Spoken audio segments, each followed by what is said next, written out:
Welcome back to the study. Listen closely to the sound against the glass. The rain is still falling.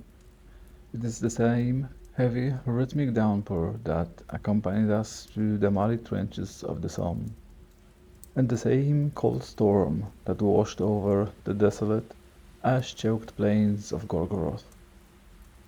We have spent hours in this room, mapping the tragic psychology of broken hero and tracing the bloody, mechanical fingerprints of the First World War across the pages of Middle-earth. We have grounded Tolkien's mythology in the brutal, unflinching reality of the 20th century. But tonight, as you pull your chair closer to the hearth and watch the shadows dance across the walls, we must change our course.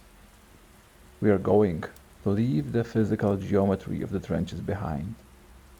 We are going to put away our compasses, our historical ledgers, and our maps of no man's land.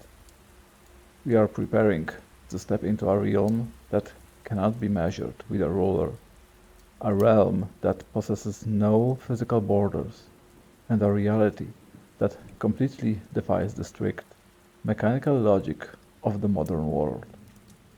We are going to map the architecture of the unseen. Before we can open this new ethereal chapter of our archive, we must first perform a ruthless, clinical dismantling of our own modern conditioning. We must diagnose and cure a specific, pervasive disease of the imagination that has deeply infected how we consume stories over the last few decades. If you look closely at the current landscape of popular culture, if you read contemporary fantasy novels, if you spend hours in darkened movie theaters, or if you immerse yourself in massive, sprawling, role-playing video games, you will notice that we, as an audience, have been subjected to an aggressive, systematic psychological training. We have been conditioned, almost from birth, to expect that magic in fictional universes must behave exactly like a hard science. In contemporary literary theory, largely popularized by brilliant modern authors like Brandon Sanderson and his famous laws of magic, we have embraced a paradigm known as the hard magic system. Within this modern framework, magic is treated with a neurotic, almost mathematical precision. It is chemistry. It is physics with an alternative set of variables. As consumers of these modern stories, we are given clear, indisputable rulebooks. We know with absolute certainty that if a wizard character speaks a specific sequence of archaic syllables, performs a precise geometric gesture with their hands, and expends a strictly measured amount of internal energy, a concept that video games have brutally reduced to a glowing blue mana bar on the corner of a screen, the guaranteed end result will be the conjuration of a fireball with strictly defined blast radius. We know the exact cost of the spell. We know the cooldown period. We know the limitations of the practitioner. Magic, in this modern interpretation, is a machine. It is a highly advanced technology that comes with an intricate, easily digestible instruction manual. There is a reason this mechanization of imagination is so incredibly popular. It provides the modern consumer with immediate, undeniable intellectual satisfaction. It offers a profound sense of safety and predictability. Hard magic allows for complex, tactical calculations. It transforms the grand conflicts of a fantasy narrative into a meticulous game of chess, where every single move is the logical, inevitable consequence of the rules established in Chapter 1. But within this process of absolute scientific explanation, there is a hidden, tragic, and deeply spiritual cost. When magic is completely explained, when it is codified, measured, categorized, and reduced to systemic spreadsheets and the skill trees, it fundamentally ceases to be magic. It simply becomes another branch of theoretical engineering. It loses the very foundational property for which it was originally birthed into human mythology. It loses its mystery. It loses its sublimity. It stops inspiring a sense of holy terror and ancient wonder, and instead, it merely inspires a clinical, technical admiration for the cleverness of the system's designer. It is precisely here, standing as a defiant guardian of the old world, that John Ronald Reuel Tolkien emerges as an absolute, uncompromising rebel. When a modern reader raised on tabletop role-playing games and hard fantasy systems opens the page of The Lord of the Rings for the first time, they very frequently experience a profound, jarring cognitive frustration. They experience the illusion of spells. They approach the text carrying a heavy set of modern expectations and tactical questions that, to Tolkien, would have been entirely absurd. They ask, why does Gandalf, an immensely powerful wizard and an angelic being sent by the gods themselves, spend the vast majority of his time running through the mud, wielding a sharpened piece of iron like a common mortal infantryman? When his companions are desperately surrounded by hordes of bloodthirsty orcs in the claustrophobic, dark mines of Moria, why doesn't he simply call down a devastating rain of meteors from the ceiling?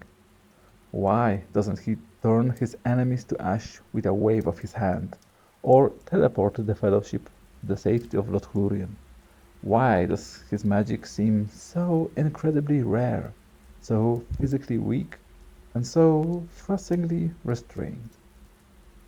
This modern frustration stems from a fundamental, tragic misunderstanding of the universe architecture.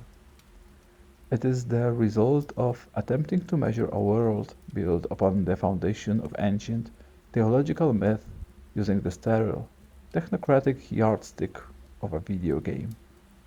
Tolkien did not create a magic system because Tolkien refused to treat his universe like a game. Middle-earth does not operate on mechanical rules, mathematical inputs, and calculated outputs. What modern literary critics lazily refer to as Tolkien's soft magic system is not a narrative flaw. It is not an example of lazy writing, and it is certainly not a lack of world-building discipline. It is a profoundly deliberate, deeply metaphysical, and masterful artistic choice.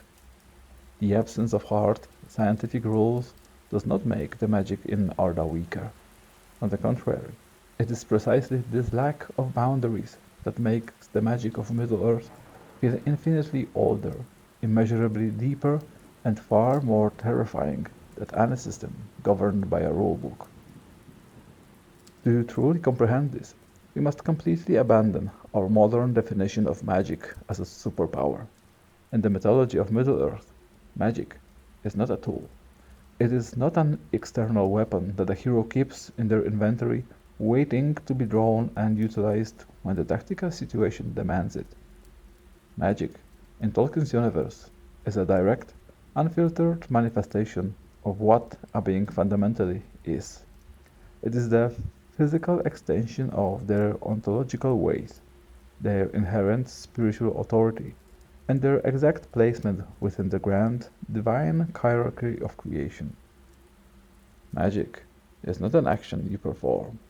It is the essence of your existence interacting with the fabric of reality. When we observe Gandalf the Grey, we are not looking at a highly educated human scholar who memorized a series of secret incantations from a dusty grimoire in a wizarding academy. We are looking at Olorion. We are looking at a Maya. He is an angelic, primordial spirit who existed in the timeless void before the physical universe was ever sunk into existence.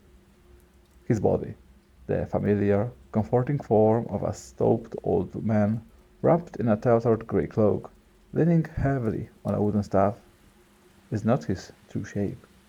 It is a deliberate, physical incarnation. It is a veil. It is a self-imposed limitation. a fragile biological prison in which his pure, overwhelming spiritual power was intentionally confined by the Valar before he was sent across the sea. When Gandalf performs an act that mortal men casually label as magic, he's not casting a spell. He's simply, for a brief fraction of a second, pulling back that heavy grey cloak and allowing a tiny fragment of his raw, unadulterated angelic authority to bleed into the physical world. Because this magic is intrinsically tied to his divine nature, it requires no rules, no mana bars, and no incantations. Its only limitation is his own will and the cosmic authority he was granted by the Creator. Consider the most iconic display of his power in the entire mythology. When Gandalf stands alone on the narrow, crumbling stone bridge of Khazad-dûm, physically blocking the path of the monstrous Balrog. He does not recite a magical formula in a forgotten tongue. He does not draw glowing geometric runes in the air. He simply stands his ground and declares his jurisdiction. He strikes his staff against the stone and shouts into the suffocating darkness, "You cannot pass. I am a servant of the secret fire, wielder of the flame of Ainur. You cannot pass.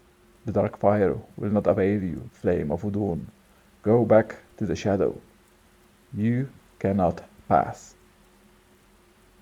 I want you to look incredibly close at the architecture of these walls. That is not a spell. That is a legal, cosmic persecution. It is a blinding clash of two absolute ancient jurisdictions. Gandalf is announcing to the physical universe that he operates under the direct authority of the Secret Fire, the Holy Spirit, the divine, creative life force authored by Eru Ilúvatar that sustains all reality. The Balrog, conversely, represents the flame of Udun, the ancient, corrupted hull of Melkor, a perversion of heat designed only to consume and destroy. The catastrophic collision that occurs a moment later is not a tactical duel of magical particle effects. It is an ontological earthquake. The ancient stone bridge of Durin does not shatter simply because of the physical force of a magical explosion. It shatters because the material reality of Middle-earth is literally incapable of supporting the sheer, crushing weight of two primordial angelic wills colliding in a state of absolute, unyielding opposition. Tolkien, as a master philologist and a scholar completely steeped in the literature of the early Middle Ages, perfectly understood a philosophical concept that 18th century thinkers like Edmund Burke and Immanuel Kant defined as the sublime. The sublime is a complex aesthetic and psychological state. It is the overwhelming emotion that is born within a human being when they are suddenly confronted with something that is infinitely larger, older, and more powerful than themselves. Something that the rational mind cannot fully measure, categorize, or comprehend. It is the exact feeling that washes over you when you stand alone on the edge of a towering, jagged cliff during a violent storm, staring out into the churning black expanse of a limitless ocean. You feel a profound, paralyzing fear, yes, but it is a fear inextricably woven within a deep, reverent awe. It is the sudden, humbling realization of your own microscopic insignificance within the grand, terrifying architecture of the cosmos. If Tolkien had chosen to explain the mechanics of Gandalf's magic to us, if he had provided us with a neat, logical diagram detailing exactly how many yards the light from his staff could travel, or how much energy it cost him to shatter the bridge, he would have instantly murdered the sublime. He would have reduced a moment of holy cosmic terror to the mundane level of a technical manual. By deliberately leaving the magic unexplained, by keeping it veiled in the shadow and operating strictly on the absolute margins of mortal perception, Tolkien forces our modern, analytical minds to experience the exact same paralyzing awe that the hobbits felt. When Frodo Baggins watches Gandalf suddenly seem to grow taller in the cozy peril of Bagant, his shadow expanding to swallow the room while his voice deepens into the rumbling of underground stone, Frodo is not calculating the mana cost of the illusion. He is experiencing the sublime. He is feeling the terrifying presence of the sacred. Magic in Middle-earth does not require a rulebook, because it is woven directly into the very atomic fabric of the world. It is an organic, breathing component of Arda itself. The earth, the ancient stones, the deep waters, and the rushing winds in Tolkien's universe are not simply that, indifferent collections of molecules waiting to be manipulated by clever technological spells. The world is alive. It possesses a memory. It carries its own deep moral gravity. Those individuals who possess the abilities that we crudely call magical are simply those who knew how to engage in a profound, respectful dialogue within the inner intelligence of creation. As we move forward through the heavy doors of this archive, we are going to examine precisely how this invisible architecture manifests across the different strata of Middle-earth. We are going to travel back to the very dawn of time, to the moment the universe was sung into existence by an angelic choir, proving that magic, in its purest, most fundamental form, is nothing more than a primordial musical vibration. We will study the ethereal craft of the Elves, revealing why their greatest works are not enchanted artifacts, but simply expressions of perfect, loving harmony with the natural world. We will analyze the dark, mechanical perversion of Sauron, the only entity who attempts to force his invisible essence into a brutal technology of domination. And finally, we will weigh the terrifying physical mass of spoken words, oaths, and curses that can bind the fate of kings for millennia. But for now, interiorize this foundational truth. Discard the illusion of spells. Forget the mana bars, the skill trees, and the comforting, logical rulebooks of modern fantasy. To truly understand the power of this myth, you must surrender your need for scientific explanation. You must accept that the greatest power in this universe lies what remains hidden, what cannot be measured, and what operates far beyond the fragile limits of human logic. Let the rain continue to beat against the glass. Let the fire burn low. We are ready to step out of the modern world and into the unseen. The true magic of Middle-earth, it is not found in the swing of a sword or the casting of a flame. It is found in the silence between the notes of a song has been playing since before the world began.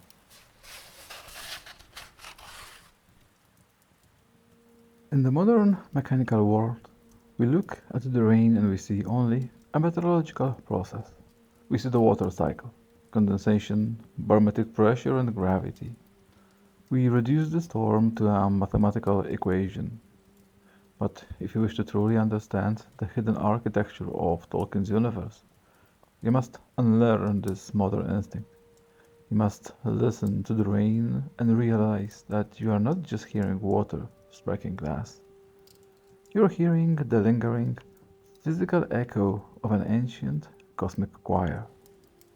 In our previous chapter, we stripped away the illusion of the modern magic system. We established that magic in Arda is not a technology, not a sequence of mechanical inputs, and not a list of spells to be memorized from a dusty grimoire. If magic is not a machine, then we are left with a profound, terrifying question: what exactly is it? How does a wizard shatter stone? How does an elven king disguise his companions? How does a dark lord command the shadows? To find the answers, we cannot look at the battlefields of the Third Age. We must leave the physical geometry of Middle-earth entirely. We must travel backward in time, far beyond the breaking of the world, beyond the forging of the rings, and beyond the creation of the sun and the moon. We must step out of the boundaries of time itself and into the absolute silent darkness of timeless void. Before there was matter, before there was space, and before there was light, there was only Eru Iluvatar, the One, the Supreme Creator.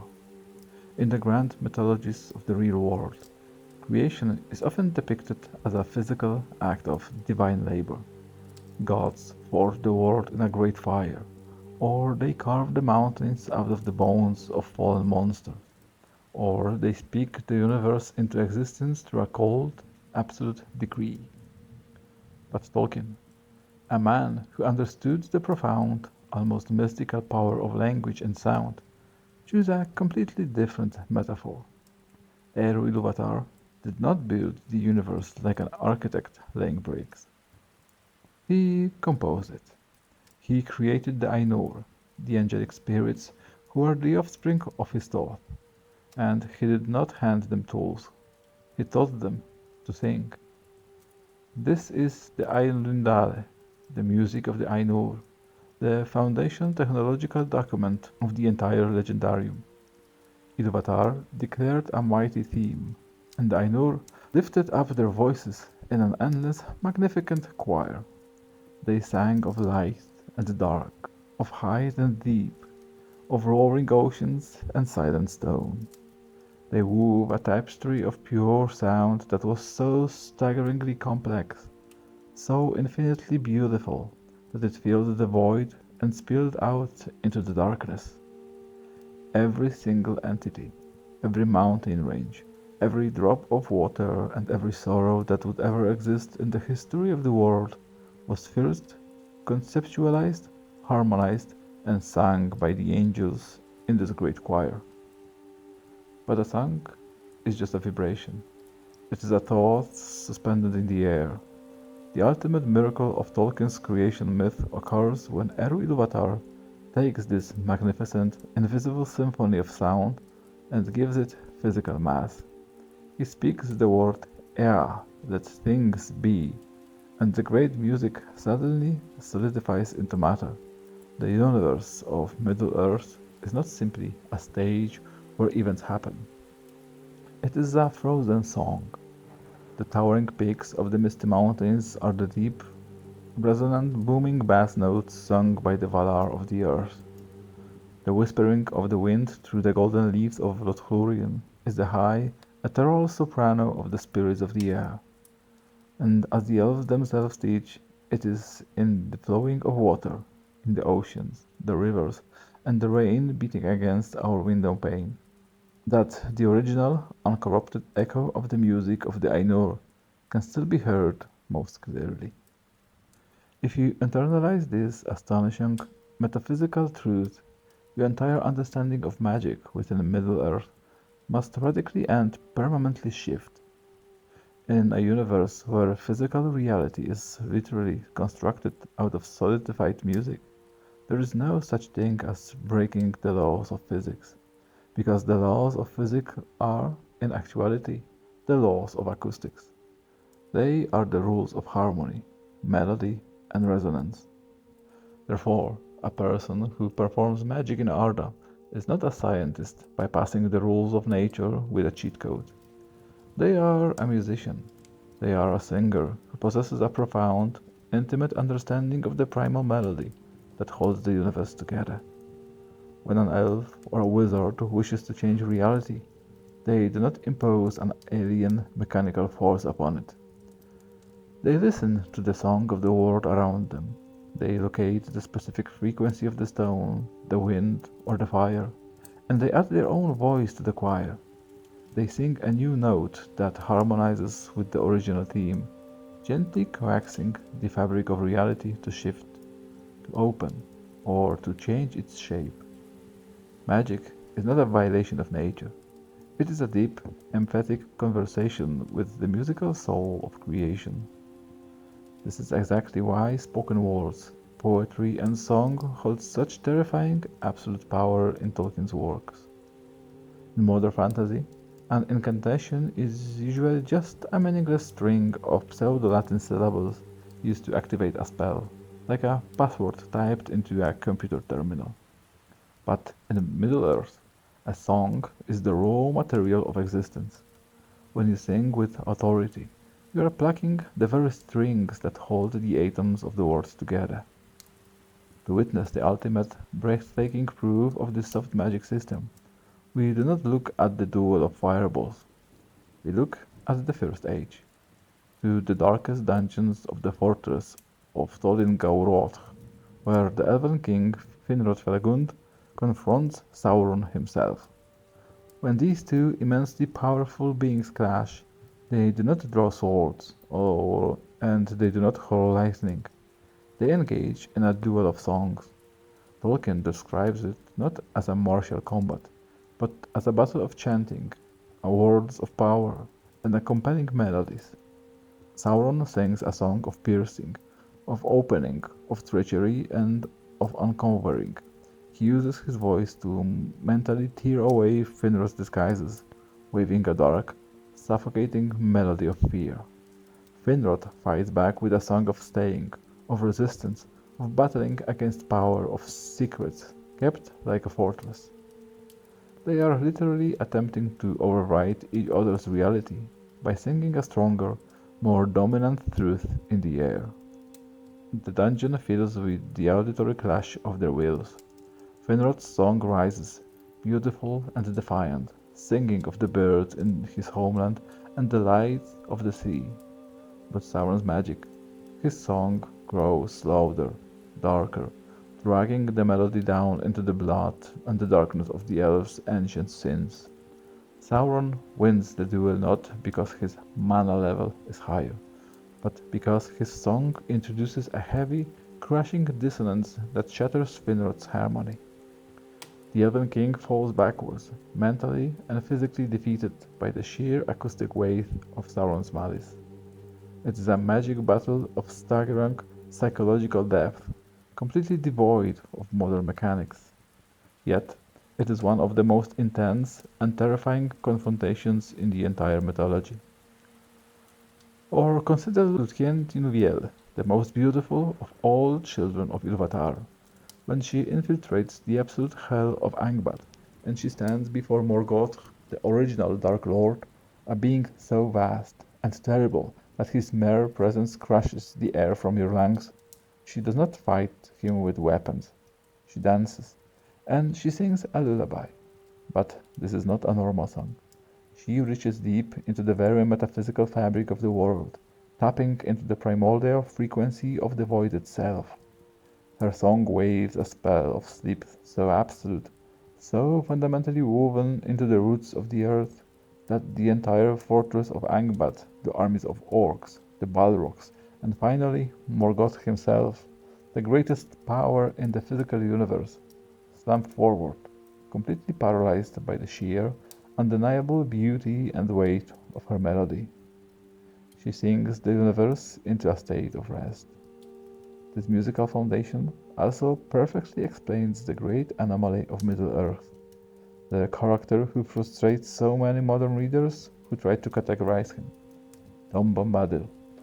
People constantly ask, what are his stats? What level wizard is he? Why doesn't the One Ring affect him? The answer is incredibly simple when you understand the architecture of the song. Tom Bombadil is not a wizard, nor is he a god. He is the ultimate, uncorrupted embodiment of the earth's natural melody. He is constantly singing, constantly speaking in the meter and the rhyme, because he is in a state of absolute, unbroken harmony with the world.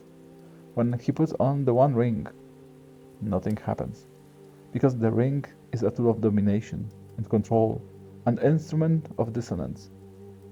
Tom has no desire to dominate, no desire to change the song. He just wants to sing along with the river and the trees. The ring has no frequency that can latch onto him. His magic is absolute because he does not fight the music. He is perfectly aligned with it.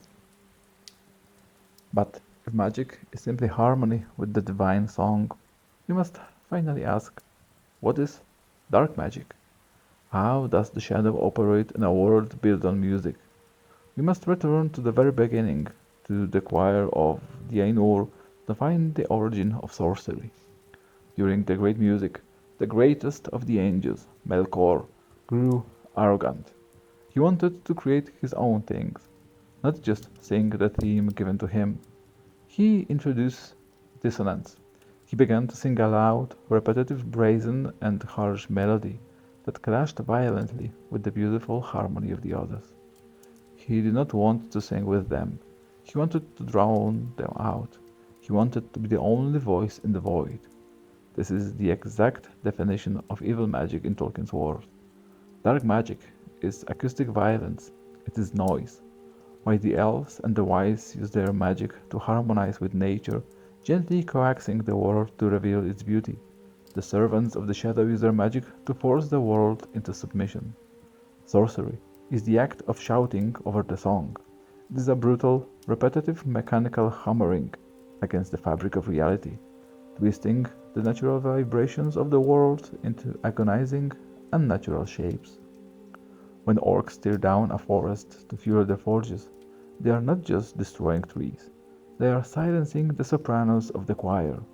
When Sauron pours his cruelty into the One Ring, he is forging an instrument of absolute, deafening dissonance designed specifically to override the free will of every other singer in the Middle-earth. The battle between good and evil in Arda is not merely a political conflict over territory. It is an endless, agonizing cosmic symphony fighting against a relentless mechanical noise. It is the struggle to keep the beautiful, intricate melody of creation alive in the face of deafening, monotonous roar.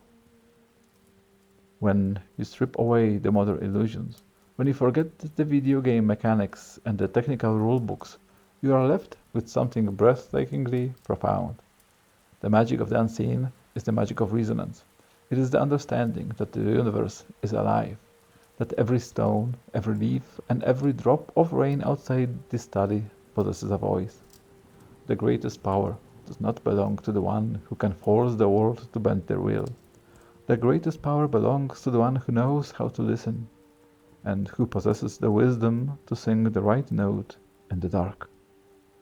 As we move forward in our archive, we will leave the cosmic halls of the Ainur and step into the golden woods of the Firstborn.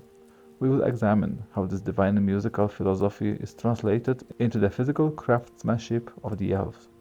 We will look at their cloaks, their robes, and their glowing blades, and we will discover why, to a creature perfectly in tune with the symphony of the word magic is nothing more than a clumsy, mortal misunderstanding of art. The choir has sung its theme. The world has solidified from the sound, and now we must observe how the fairest creatures of Arda learned to weave their music into the very fabric of their lives.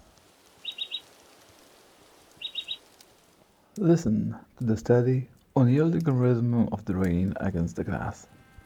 It is the sound that has isolated us from the frantic, mechanical noise of the modern world, allowing us to think, to remember, and to look beyond the surface of the text.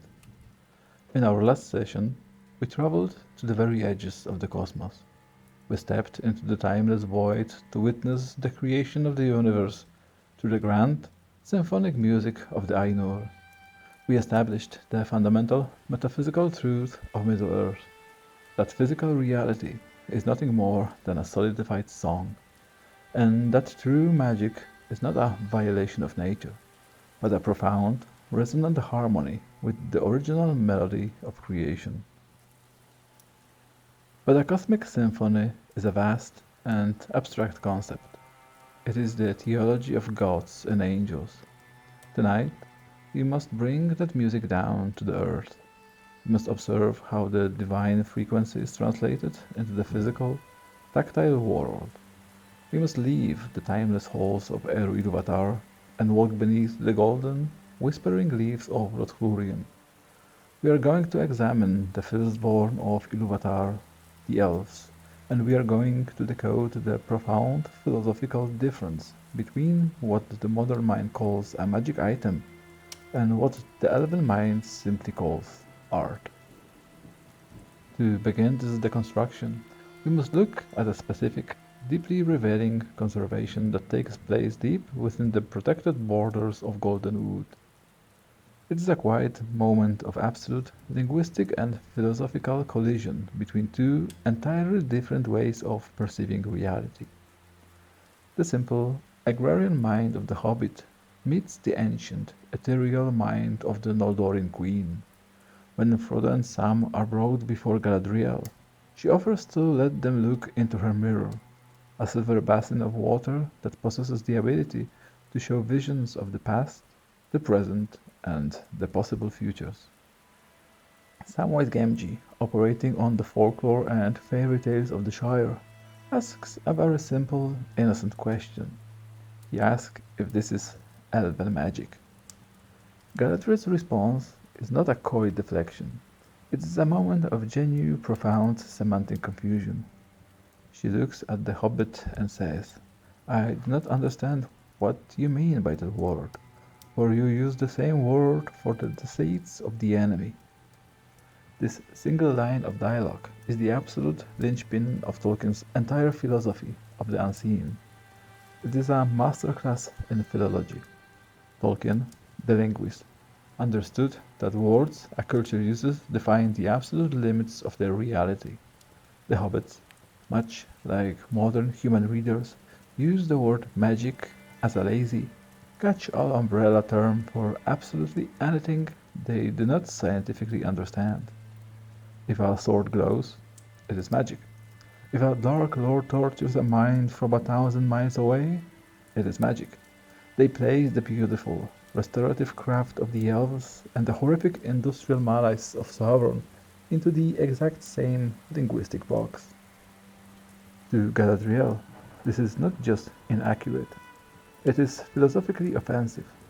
To an elf, classifying the Mirror of Lothlorien in the same category as the necromancy of Mordor is like classifying a beautiful acoustic symphony in the same category as the shrieking of a slaughterhouse, simply because they both happen to produce sound.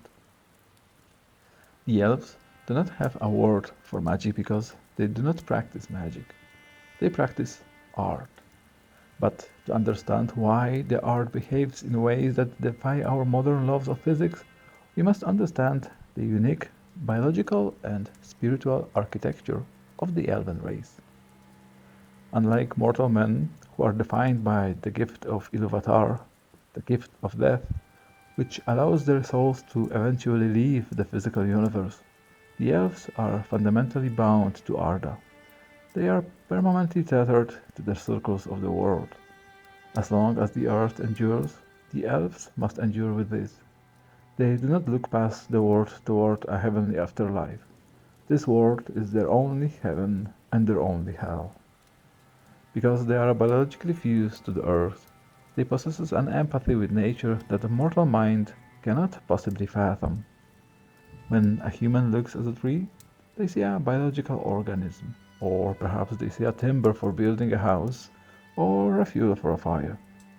A human sees the natural world as a resource to be conquered, categorized, or utilized. When an elf looks at the tree, they recognize a sibling.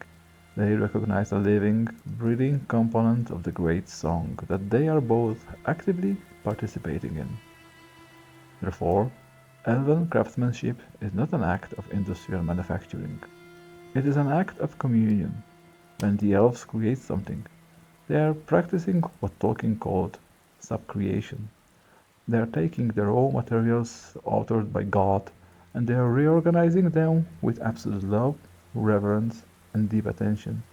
They pour a fraction of their own spiritual essence, their fear, into the physical matter, the chroa, of the object they are making. Let us look at the practical, physical manifestation of this philosophy. Let us examine the equipment given to the Fellowship before they depart from Lothlorien. In any standard fantasy narrative, or any modern video game, the heroes visiting the mystical kingdom would be given enchanted gear. They would receive cloaks of invisibility with a +10 bonus to stealth, or robes of telekinesis, or potions of stamina. When the Fellowship receives their grey cloaks, woven by Galadriel and her maidens, Pippin specifically asks if they are magic cloaks. The leader of the elven escort gives an answer that echoes Galadriel's confusion. He simply says that they are good garments, woven by the lady herself, and that they will keep out the cold and the rain. But as the Fellowship travels down the river and wind and into the barren, hostile lands of the Eminem, they discover that these cloaks possess a staggering, impossible property. When the hobbits lie still against a rock, the fabric of the cloak seems to physically shift its color and texture to perfectly match the stone. When they hide among the bushes, the cloak becomes the color of twilight and leaves. They offer a camouflage so absolute that even the piercing, predatory eyes of the enemy cannot detect them. Is this a spell of invisibility? No. An invisibility spell implies a forceful bending of light, a mechanical trick designed to deceive the universe. The cloaks of Lorien does not deceive the universe. They harmonize with it. The elves who wove those garments did so while singing of the leaves, of the twilight, of the stone and of the shadows. They wove their absolute love for the visual beauty of Middle-earth directly into the threads.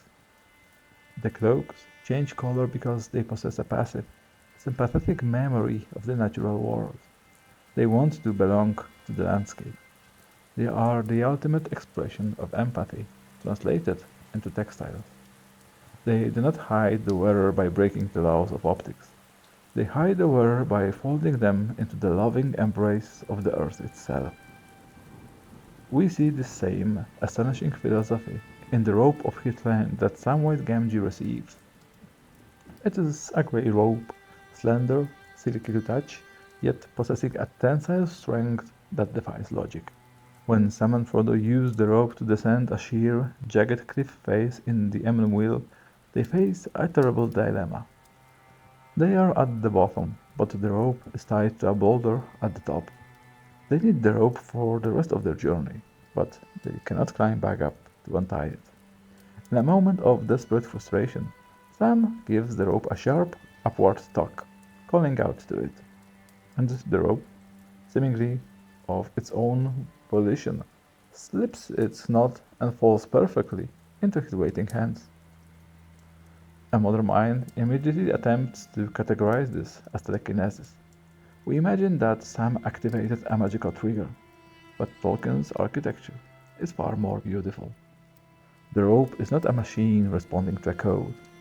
It is an artifact made by creatures who love the things they make. The elves made the rope to be helpful. They poured the intention of reliability, strength, and service into its very fibers. When Sam, who also possesses a deep agrarian love for the earth and a pure heart, calls out to the rope in need, the object simply fulfills its deepest created purpose. This is not artificial intelligence. It is a physical object that has been saturated with the benevolent will of its creator, that it responds to the genuine need of a friend. It is the physical manifestation of trust. But perhaps the most profound example of Elven subcreation, and the most heavily misunderstood by modern readers, is the Waybreed. The Lembas, the story of the ring-bearer, cannot be told without this simple wrapped buffer of grain. As Frodo and Sam are dragged deeper into the suffocating, toxic and utterly barren wastelands of Mordor, the standard provisions run out. They are left with nothing but the Lembas. In a lesser fantasy setting, Lembas would simply be categorized as a high-calorie stamina ration, a magical energy bar that mathematically replenishes a character's health points. But Tolkien, a devout Catholic, designed the Lembas to operate on a level that is deeply, unmistakably sacramental. Is the Eucharist of Middle-earth.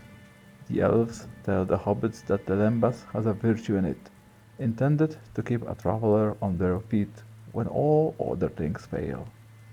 But notice how Tolkien describes its effect as the hobbits crawl across the plateau of Gorgoroth. The bread does not magically fill their stomachs with the sensation of heavy, satisfying meal. In fact, physically, they are still starving. They are still emaciated, their bones showing through their skin. The Lembas does not override the biological reality of starvation. Instead, it feeds the will. Tolkien writes that the Lembas feeds the will and gives strength to endure and to master sinew and live beyond the measure of mortal kind. It becomes more potent when fasting, when no other foods are mixed with it. This is not nutrition, it is a spiritual technology. The elves grew the grain for the Lembas in the golden light of Lothlorien. They harvested it with reverence, and they baked it with songs of preservation and hope. When Frodo eats the wafer, he is literally consuming the concentrated Estel, the trust and hope of the elven race. He is taking the pure, uncorrupted memory of the ancient world into his starving body, and that spiritual memory acts as a structural reinforcement for his collapsing mind. The Lembas does not give him the physical calories to walk. It gives his soul the sheer, defiant stamina to command his dying legs to take one more step into the dark. This is the ultimate tragedy and the ultimate beauty of the art of the Eldar, because they pour their actual spiritual essence into the things they create. Their art is inherently sacrificial. They are slowly spending themselves to beautify the world. They do not build machines to conquer the environment. They do not build factories that churn out identical, soulless products. Contrast this for a moment with the mindset of the enemy, the mindset of Saruman, who possesses a mind of metal and wheels. When Sauron or Saruman wants to solve a problem, they dig up the earth, they tear down the trees, and they build a machine. They seek to bypass the nature, to subjugate it, to enslave it to their immediate tactical needs. The industrial magic of the shadow is driven with a profound hatred for the physical world. It is the desire to dominate matter. The elves operate on the exact opposite polarity. They do not seek dominion, they seek realization. When they craft a sword like Sting, which glows blue in the presence of orcs, it is not a proximity alarm wired with magical electricity. It is a blade forged with such intense, passionate hatred for the creatures of the shadow, and such fierce desire to protect the innocents, that the metal itself reacts to the approaching darkness. The emotion of the blacksmith has been permanently crystallized in the steel. When you understand this, you realize why the elves are so hesitant to explain themselves to mortals. How do you explain to a hobbit or to a modern human reader that the rope untied itself because it was made with love? We are so poisoned by our mechanistic view of the universe, so desperate for cold, hard rules and logical systems, that we completely lost the vocabulary required to understand a world where the matter and spirit are intimately, lovingly intertwined. The magic of the elves is not a weapon. It is an ongoing, desperate, and incredibly beautiful attempt to preserve the fading melody of creation. In a world that is growing increasingly loud, increasingly industrial, and increasingly cold, it is the realization that true power does not come from forcing the world to obey you, but from loving the world so deeply that it willingly chooses to answer your call. But the elves are fading, their time is passing, and their beautiful, sympathetic art is slowly retreating to the western shores. Middle-earth cannot be saved by camouflage cloaks and unnoting ropes alone. The shadow in the east is too heavy, too industrialized, and too aggressively focused on absolute domination. To counter a threat of that magnitude, the Valar had to send emissaries. They had to send beings of raw angelic power to guide the free peoples. But as we will discover in our next chapter, sending an angel to fight a war is a terrifyingly dangerous proposition. We must leave the golden sanctuary of Lothlorien and step back out in the mud and the rain of the wider world. We must examine the wizards. We must look at the Istari, and we must decode the agonizing, restrictive vow of restraint that prevented the most powerful beings in Middle-earth from simply tearing the Dark Tower down with a single word. The rain continues to fall. The fire is standing. Stay with me as we turn the page and examine the terrible burden of those who are given the power of gods, but ordered to live as a fragile, wandering man.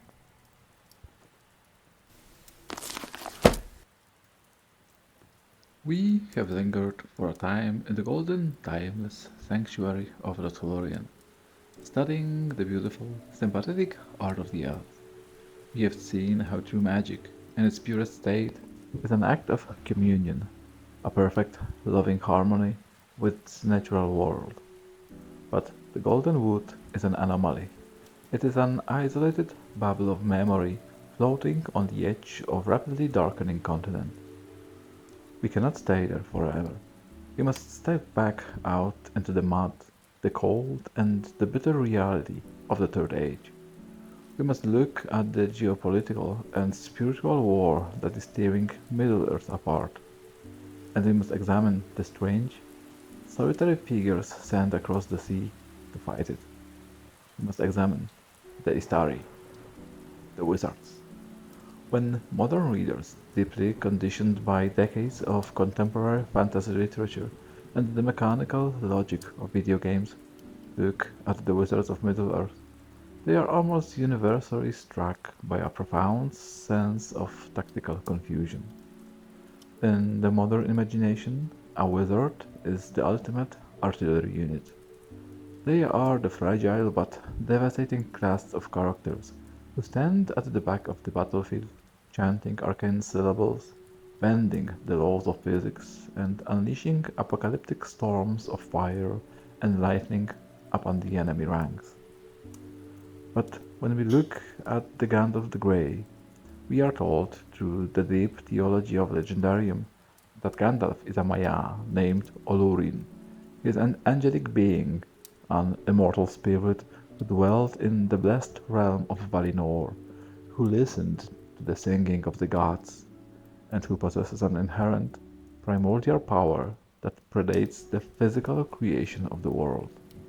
And yet, how does this magnificent, angelic entity spend the vast majority of his time in Middle-earth? He rides a horse. He walks through freezing rain. He sits in smoky taverns. And when the horns of battle sound, this immortal spirit draws a physical steel sword, Glamdring, and wades into the mud to hack and slash at the necks of orcs, sweating and bleeding exactly like mortal men fighting beside him. To the modern, tactical mind, this is infuriating. It feels like a catastrophic misallocation of resources. If you possess the cosmic authority to shatter a stone bridge with a single word, why are you swinging a sword?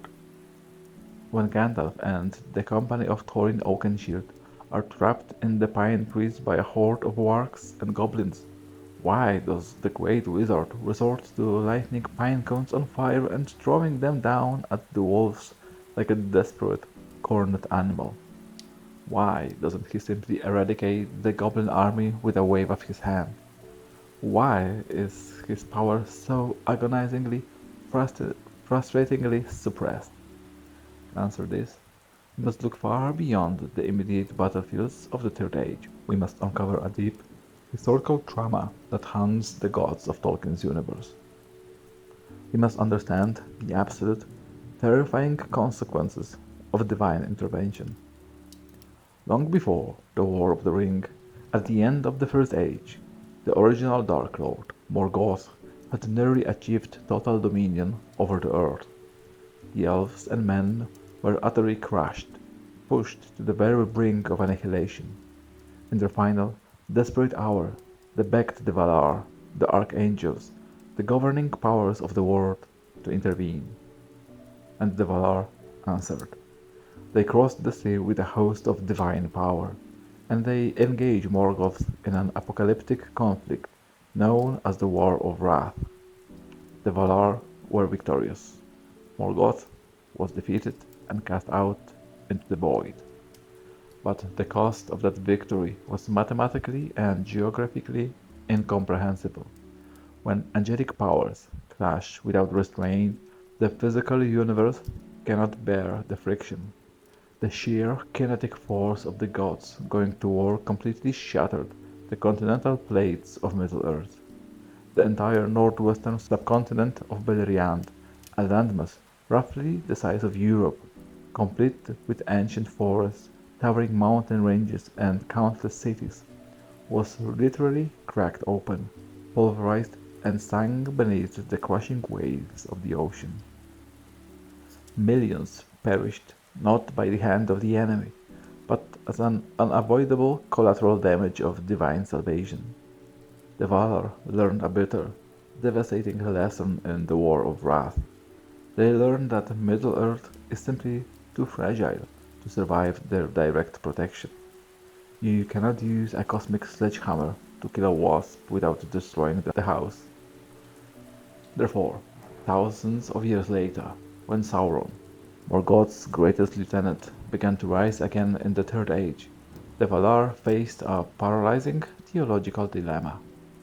They could not abandon the free people of Middle-earth to the Shadow, but they also knew that if they crossed the sea in their full majesty to cast Sauron down, the ensuing battle would likely sink what little remained of the world. A new strategy was required. They could not send an army. They had to send emissaries. This is the genesis of the Istari. 5 Maiar were chosen for this mission, the most prominent among them being Kurumo, who would become Saruman, and Olurin, who would become Gandalf. But before they were sent across the sea, the supreme ruler of the Valar, Manwë, placed upon them a strict, uncompromising, and deeply agonizing decree. This decree is the absolute key to understand everything Gandalf does and everything he refuses to do. The decree was the vow of restraint.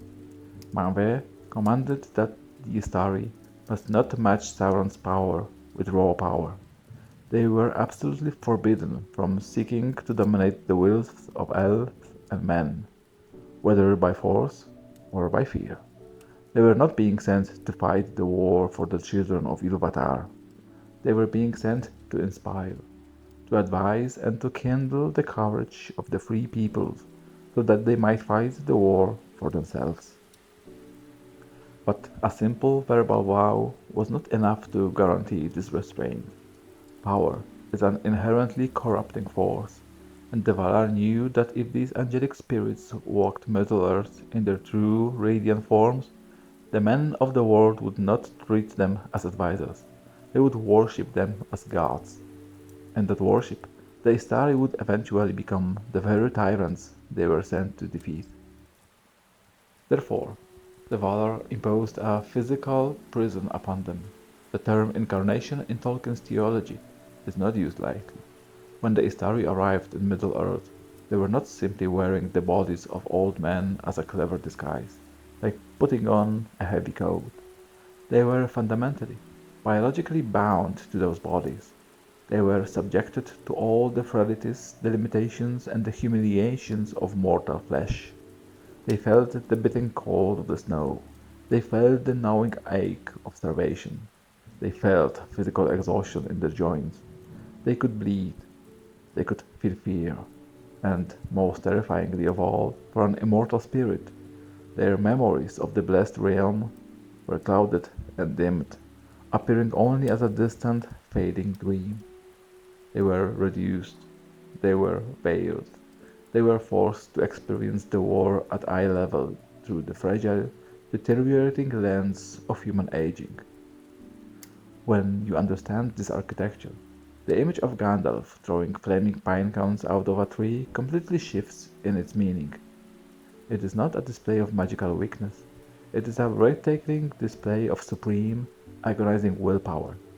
Imagine possessing the latent, locked power to incinerate a forest, but knowing that if you break the seal and unleash that power, you are violating the direct commandment of the gods and risking the spiritual corruption of your own soul. Gandalf throws pine cones, and Gandalf swings a steel sword in the mud, because he is strictly obeying the terms of his incarnation. He is choosing to share the mortal risk. He refuses to use his divine authority as a shortcut.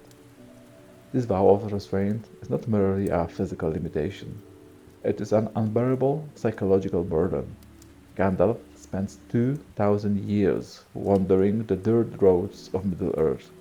He is rejected, mocked as a vagabond, and called a crow of ill omen. He watches generations of men and elves wither and die. He watches kingdoms crumble to dust. He sees the shadow of Mordor lengthening, the innocent being slaughtered, and the darkness creeping into every corner of the world. And through it all, he must hold himself back. He must watch the suffering of the world and resist the overwhelming, desperate temptation to step forward, drop the grey cloak, reveal his angelic majesty, and force the world into order. He is given one primary tool to aid him in this incredibly lonely task.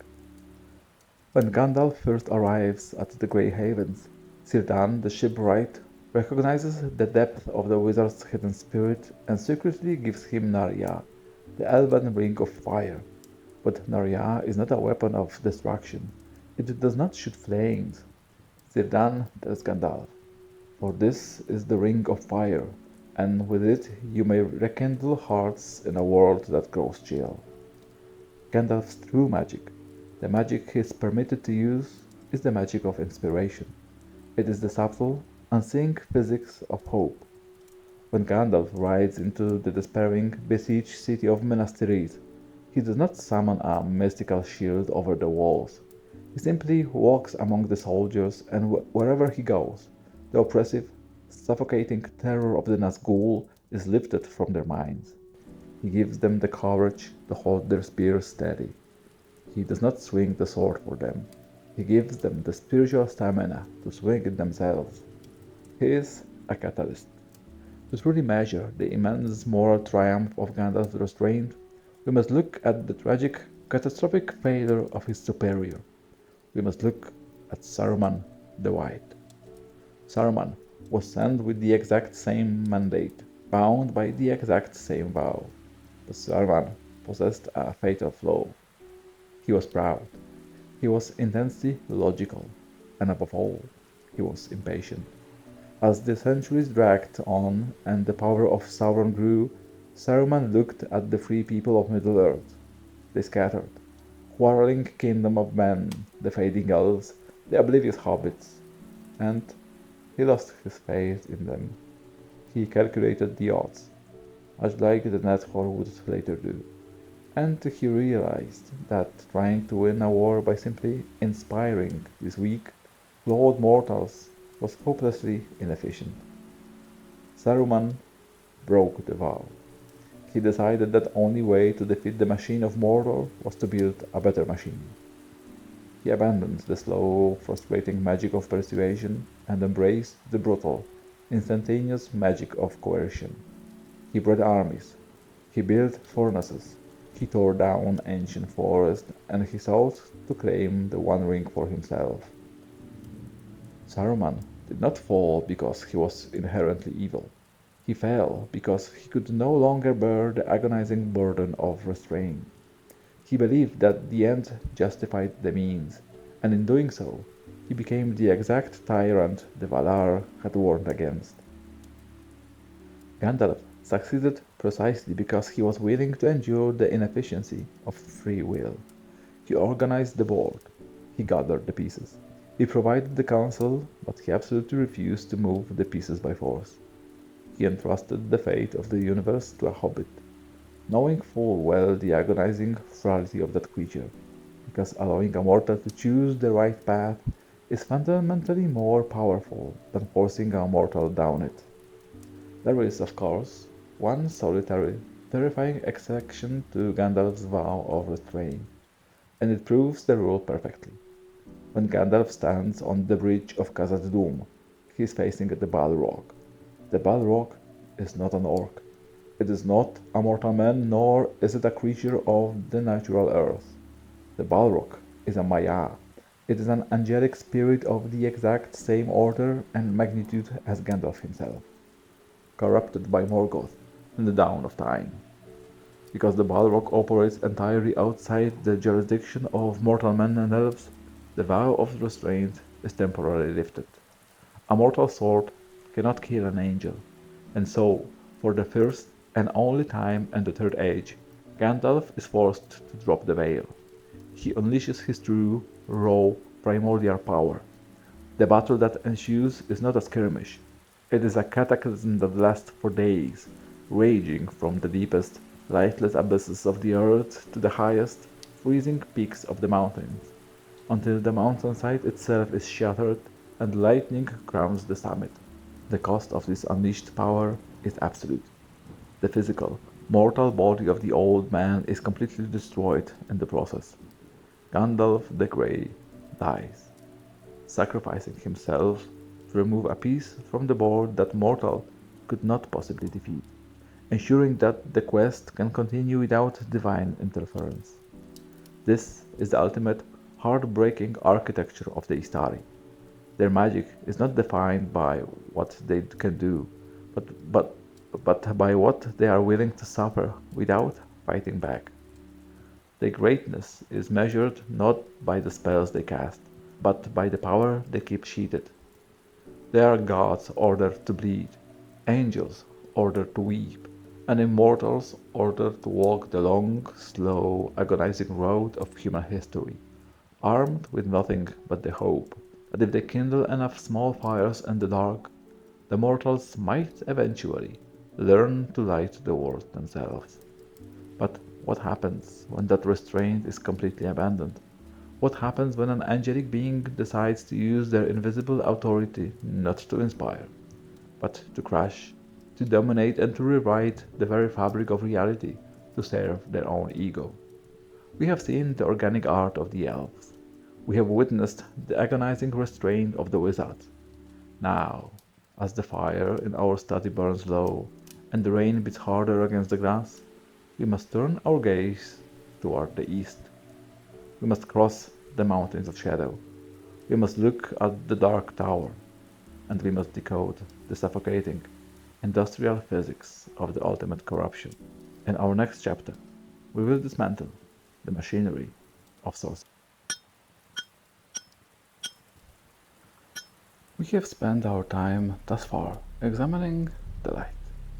We have traced the grand cosmic origins of the world in the music of the Ainur. We have walked beneath the golden, whispering leaves of Sorcery to understand the sympathetic, loving subcreation of the Elven race. We have stood beside Gandalf the Grey in the mud, decoding the agonizing, heroic restraint of the Istari who were forbidden from using their divine authority to conquer.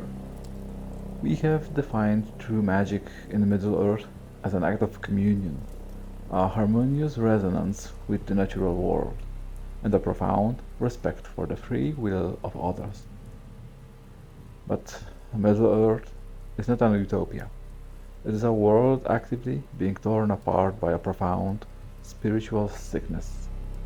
As the embers in our heart burn down to a dull, angry red, we must turn our gaze away from the west.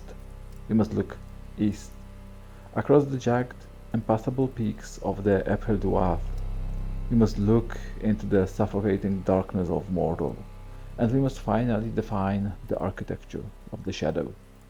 We must dismantle the machinery of sorcery. In modern fantasy literature, the distinction between good magic and dark magic is often depicted as a simple matter of elemental aesthetics. Good wizards cast spells of healing and blinding white light, while dark wizards cast spells of green fire, summon skeletons, and hurl curses of localized destruction. The difference is merely a color palette and choice of ammunition. But Tolkien was a professor of philology and a deeply philosophical theologian. He did not build his universe on a superficial aesthetics. In the architecture of Arda, the difference between the art of the elves and the sorcery of Sauron is not a matter of what the magic looks like. It is a fundamental ontological difference in how the magic interacts with the fabric of reality itself. If the magic of the elves is communion, the magic of the enemy is coercion. If the art of the Eldar is a desperate attempt to listen to the song of the earth and harmonize with it, sorcery is a brutal, violent attempt to seize the earth by the throat and strangle it into submission. To understand the specific, industrial flavor of Sauron's magic, we must examine his origins. Sauron was not originally a creature of darkness. Like Gandalf, he is a Maya, an angelic spirit created before the world began. But crucially, in the beginning, Sauron was a student of oil, the Valar who governed the substances of the earth, the great smith, the master of crafts, the architect of mountains and metals. From oil, Sauron learned the deep molecular secrets of physical universe. He learned how things are put together, how to operate and how they operate and how they can be taken apart. He was, at his core, a cosmic engineer. Tolkien wrote in his letters that Sauron's original sin was not a desire for cruelty or a sadistic love of pain. Sauron's initial motivation was a burning, obsessive desire for order. He looked at the vast, sprawling, chaotic world of Middle-earth, with all its bickering peoples, its unpredictable nature, and its messy, inefficient free will, and he despised the friction of it. He wanted to organize the world. He wanted to make it run perfectly, smoothly, and efficiently, like a flawless, frictionless machine. But free will is inherently messy. You cannot perfectly organize a world inhabited by free creatures unless you strip them of their agency. And so, Sauron's desire for absolute order metastasized into a desire for absolute control. This is the birth of sorcery in Middle-earth. Sorcery is the application of raw, tyrannical will upon the physical and spiritual world. It is a violation of the natural order. A sorcerer does not ask the earth for permission. A sorcerer commands it. A sorcerer does not wave a cloak that sympathetically remembers the color of the leaves. A sorcerer breathes a sky full of impenetrable, toxic clouds to permanently blot out the sun. Sorcery is an act of intellectual and spiritual arrogance. It is the belief that the user's ego is supreme and that the rest of creation is nothing more than raw, dead material waiting to be molded, subjugated, and consumed. We can see the terrifying mechanics of this sorcery most clearly in how Sauron and his chief servants, the Nazgûl, conducted their warfare. They do not rely on the cinematic, explosive magic of modern fantasy. When the Ringrats hunt Frodo Baggins across the wide lands of Rhiannon, they do not rain down hellfire.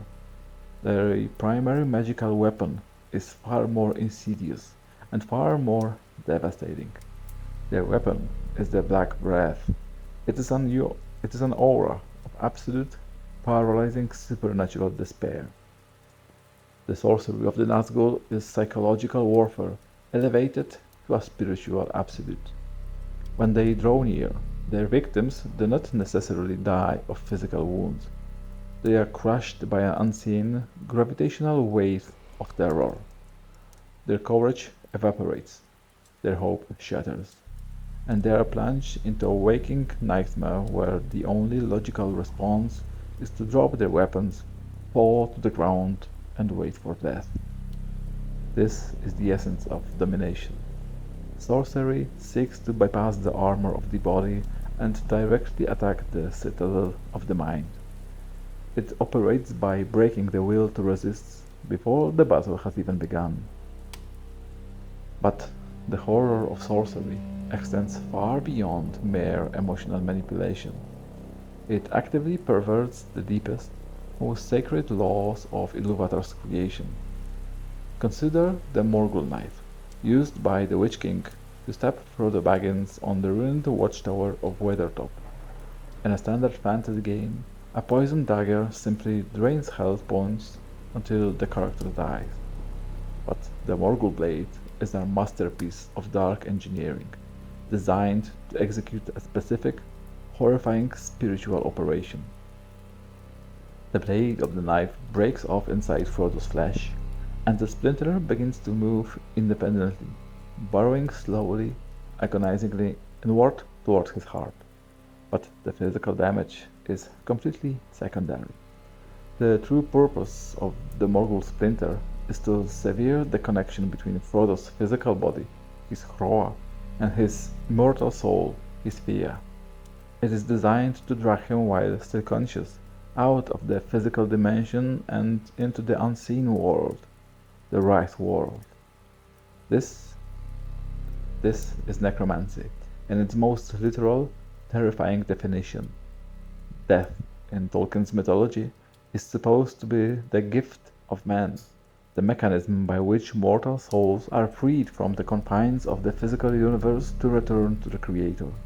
Sorcery violently intercepts this process. The Morgul blade is designed to enslave the soul before it can escape, trapping it in an agonizing twilight purgatory, where it is completely eternally subservient to the dark will of Sauron. The victim is not killed. They are reduced to a shadow, a puppet stripped of all agency, existing only to echo the commands of the Dark Lord. This is what Sauron did to the 9 human kings who accepted his rings of power. He did not murder them. He stretched their existence until their humanity was entirely consumed, leaving nothing but invisible, shrieking engines of malice. This brings us, inevitably, to the absolute zenith of sorcery in Middle-earth, the central artifact of the entire legendarium, the One Ring. Modern culture has fundamentally misunderstood the nature of the One Ring.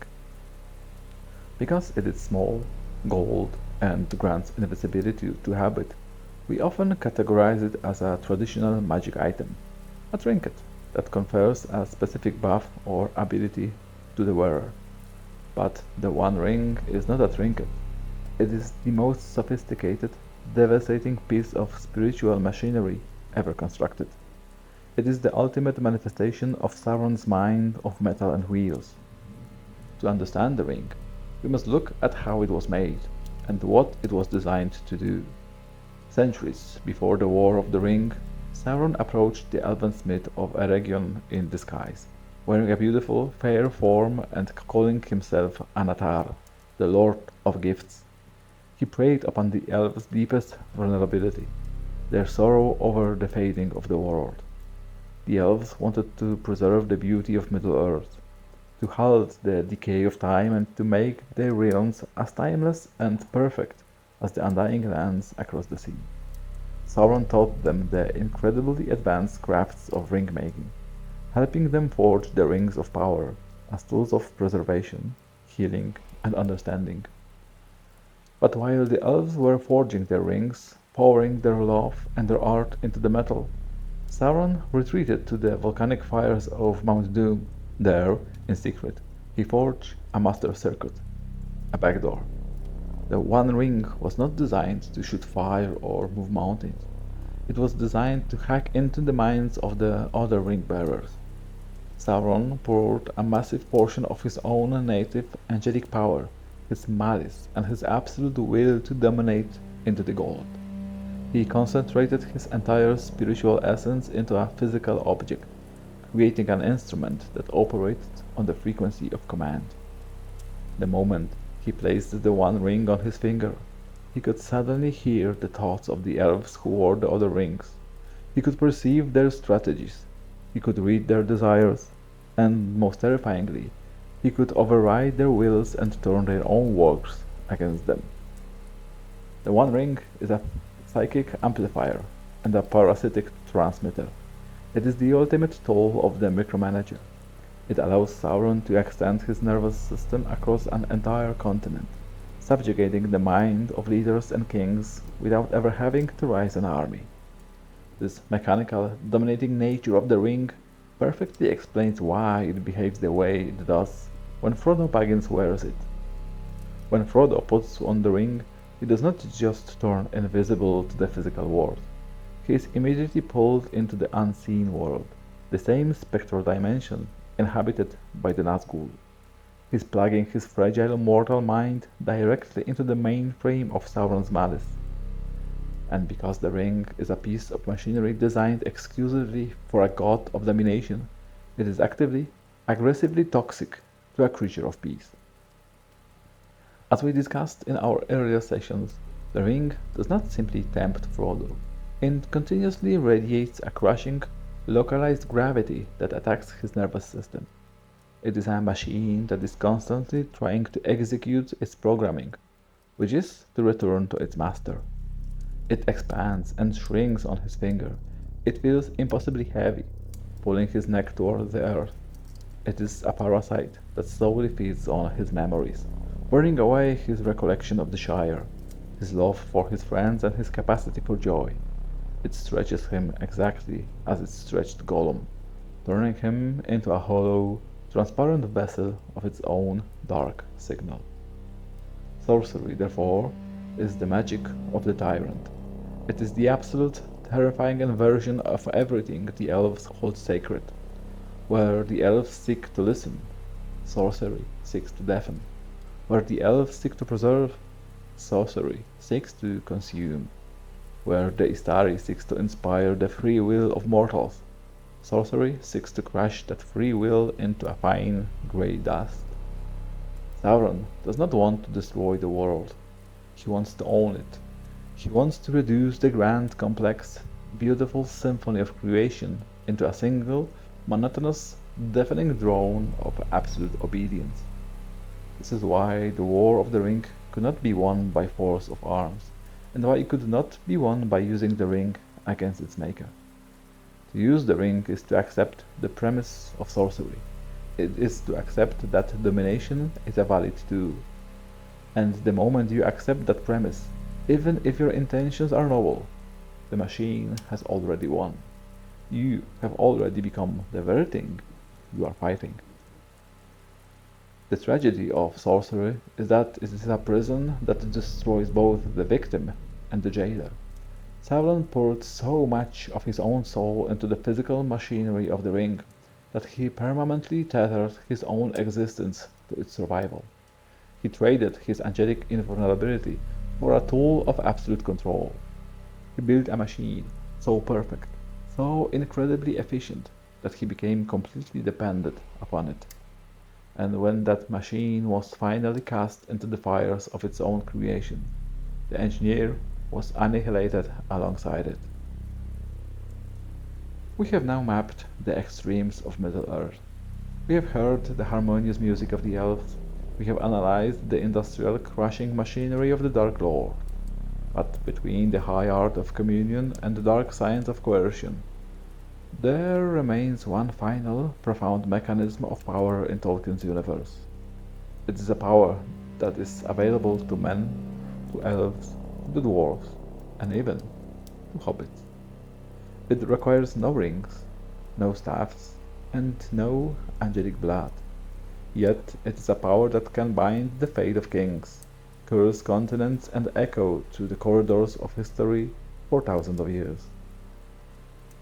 As the rain continues to lash against the glass of our study, we must examine the most fundamentally human aspect of the unseen world. We must turn our attention to the weight of oaths, the severity of curses, and the unbreakable physics of language. In our next chapter, we will decode the terrifying, absolute weight of the spoken word.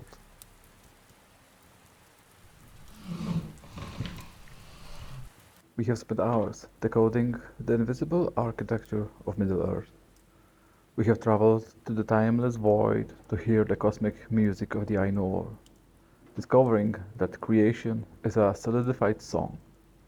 We have walked in the golden woods of Lothlorien to witness the elven art of sympathetic communion and we peered into the ash-choked darkness of Mordor to dismantle the industrial, coercive machinery of sorcery. We have mapped the absolute extremes of light and dark, of angelic restraint and demonic domination. But as we sit here, surrounded by these heavy, leather-bound ledgers, we must confront a power that does not require angelic blood, elven immortality, or the forged rings of Dark Lord. We must examine a mechanism of magic that is terrifyingly accessible to men, to dwarves, and even to hobbits. It is a power that operates invisibly, yet possesses a physical mass so heavy it can anchor souls to the earth, shatter kingdoms, and bind the trajectory of history for thousands of years. Tonight, we must decode the absolute, terrifying ways of the spoken word. To understand why language operates as a physical force in Middle-earth, we must remember the architect of this universe. John Ronald Reuel Tolkien was not merely a storyteller. He was first and foremost a philologist. He was a master of ancient languages, a scholar of Old English, Norse, and the Germanic tongues. And as a philologist, Tolkien intimately understood how ancient mythic cultures perceived language. In the modern, mechanistic world, we view words merely as abstract labels. They are cheap, disposable sounds we use to point at things. If I say the word fire, the word itself has no heat. It is just a signifier. But in the ancient mythic mindset, and fundamentally within the architecture of Arda, the word and the thing it describes are intimately, invisibly linked, because the universe was created through the music of the Ainur, through a divine vibration. Sound is the foundational building block of reality. Therefore, to speak with true authority is not merely to describe the world. To speak is to actively participate in the ongoing creation of the world. Words are not labels. Words are the invisible laws of physics. When a character in Middle-earth makes a vow, issues a curse, or proclaims prophecy, they are not speaking metaphorically. They are tying a physical knot in the fabric of the universe. Consider the terrifying history of the dead men of Dunharrow. During the Second Age, at the founding of the realm of Gondor, the king of the mountains swore an oath of allegiance to Isildur upon the stone of Erech. He promised that when Sauron returned, his people would fight for Gondor. But when the time came, the men of the mountains were paralyzed by fear. They broke their word. They hid in the mountains and refused to answer the summons. Isildur did not march an army into the mountains to slaughter them. He did not use dark sorcery, and he did not wield a magic wand. He simply stood before them, acting in his rightful legal capacity as the High King, and he spoke a curse. He declared that they would be the last of their line, and that their souls would never know rest until the oath was fulfilled. In a modern fantasy setting, this would be a dramatic, but ultimately hollow threat. But in Middle-earth, Isildur's words possessed a mass heavier than the mountains themselves. His spoken curse fundamentally overrode the biological and spiritual destiny of an entire civilization. As we discussed in previous chapters, the gift of man is death, the freedom of the mortal soul to leave the physical confines of the universe. Isildur's words were so structurally heavy that they literally intercepted this divine process. The oath trapped tens of thousands of human souls in a state of agonizing, spectral purgatory for over 3,000 years. They could not fade, they could not die, and they could not escape simply because a king had spoken a sentence into the air. The oath was a physical chain. This severe, uncompromising physics of language is not limited to curses. It extends to prophecy. In the realm of pop culture, a prophecy is usually treated as a magical glimpse into the future, a passive prediction of events yet to come. But in the theology of Middle-earth, a true prophecy is not a prediction. It is a localized law of reality being forcefully imposed upon the timeline. Look at the legendary confrontation between Elven Lord Glorfindel and the Witch King of Angmar at the Battle of Fornost. As the Witch King fled into the gathering shadows, the Prince of Gondor wished to pursue him. Glorfindel stopped him and spoke the famous words, "Do not pursue him. He will not return to this land. Far off yet is his doom, and not by the hand of a man will he fall." Glorfindel was not simply guessing. By speaking these words with the authority of an ancient elven lord who had seen the light of Valinor, he was actively closing a door in the architecture of reality. He laid down a physical law of the universe. The Witch King cannot be killed by a human male. From that exact moment forward, the universe bent itself to accommodate the weight of that sentence. It did not matter how sharp a man's sword was, or how skilled he was in combat. The spoken word has already dictated the geometry of the Witch King's demise. When Eowyn, a woman of Rohan, and Mary, a hobbit of the Shire, finally stand before the Lord of the Nazgul on the Pelennor field, they are not exploiting a clever linguistic loophole. They are the physical, inevitable execution of a law that Glorfindel wrote into the air centuries prior. But the most breathtaking, masterful demonstration of the spoken word in the entire legendarium occurs precisely where modern audiences least expect it. It occurs during a confrontation between two wizards. We must travel to the ruins of Isengard. We must stand at the foot of the black, impregnable tower of Orthanc. Inside that tower is Saruman, the fallen head of the White Council. Standing outside in the mud is Gandalf, who has returned from death as Gandalf the White. In any contemporary mechanically driven fantasy narrative, the final confrontation between two supremely powerful wizards would be a spectacle of elemental devastation. The modern consumer expects laser beams of magical energy, exploding masonry, telekinetic shockwaves, and brutal physical struggle to the death. But Tolkien entirely subverts this cheap, cinematic expectation. The duel between Gandalf and Saruman at Orthanc contains no fire, no lightning, and no physical blows.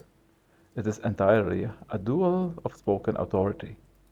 Saruman's greatest weapon has always been his voice.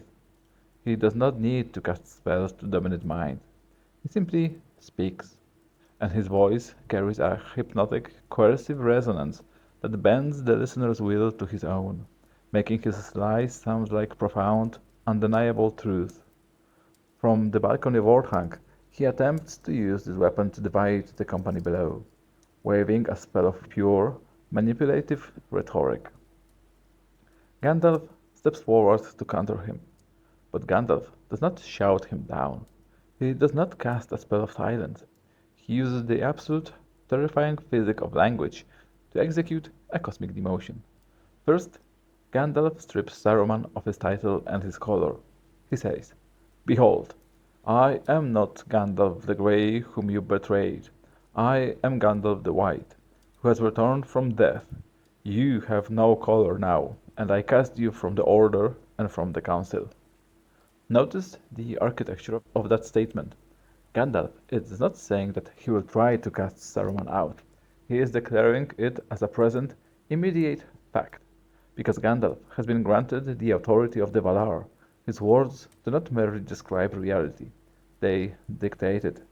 By speaking the sentence, he spiritually and legally amputates Saruman from the angelic hierarchy. And then Gandalf utters the final, devastating command. "Saruman, your staff is broken." There is a loud crack. The heavy wooden staff in Saruman's hand suddenly splits, shatters into pieces, and falls to the stone floor. The head of the staff rolls away in the shadows. A modern reader might assume that Gandalf used a telekinetic spell to physically snap the wood. But that is the illusion of modern magic. Gandalf did not apply physical force to the staff. He applied ontological force to the universe. Gandalf spoke a truth into the air. The staff is broken. And because Gandalf's authority was absolute, The physical universe was immediately forced to adjust its reality to match his words. The wood shattered not because of a magical impact, but because the sentence demanded it. The word came first. Reality simply caught up. It is the purest, most terrifying demonstration of the power of the unseen. It is the echoes of the music of the Ainur, where the spoken command of Eru turns sound into solid matter. This brings us, finally, to the tragic, agonizing slopes of Mount Doom, where the weight of the spoken word ultimately dictates the salvation of the entire world. Through the agonizing journey to Mordor, Gollum is bound to Frodo Baggins by an oath.